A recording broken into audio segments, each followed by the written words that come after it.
I think people are just tired of the rhetoric. There's a lot of rhetoric and a lot of people are saying the right things, but people aren't really seeing a change on the ground. And we've been spending the morning in the marinas down here, and there's actually remarkably little interest in what is going to be said. People want to know what is going to be done. There's a lot of talk of why BP is still in charge of the cleanup, why the fishing people here are having to apply to the entity, to the company that created this crisis to get a job cleaning it up. Why aren't they applying to their own local parish government? Why aren't they applying to the Coast Guards? There's a lot of confusion about that, and I think people's attitude is just, they want to see some policy changes, and they're less interested in rhetorical speech. Louisiana politicians are really good at that too, so that I think there's a little bit of impatience about that.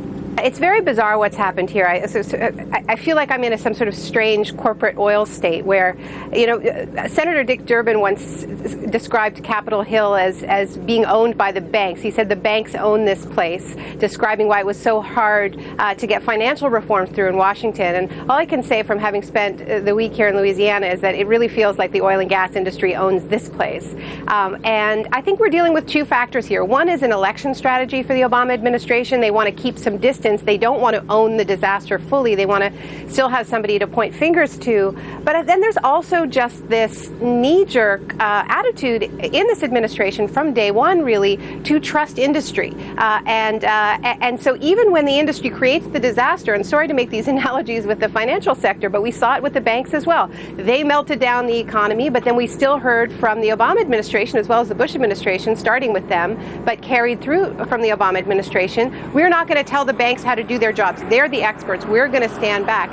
And now they're doing the same thing with the response to the greatest, what looks like the greatest environmental catastrophe, or it could well prove to be the greatest environmental catastrophe this country's ever seen. And I think people are very confused by this because this is clearly a national emergency. So why is it that BP is in charge of the whole operation? I think there's a lot of confusion about this because people do understand or have some sympathy for the position that the oil companies really are the experts about what to do when you have a broken pipeline, that they are the experts or should be the experts at drilling at 5,000 feet, and maybe the government doesn't have that expertise. We're also seeing that BP doesn't have that expertise, but that's a separate issue.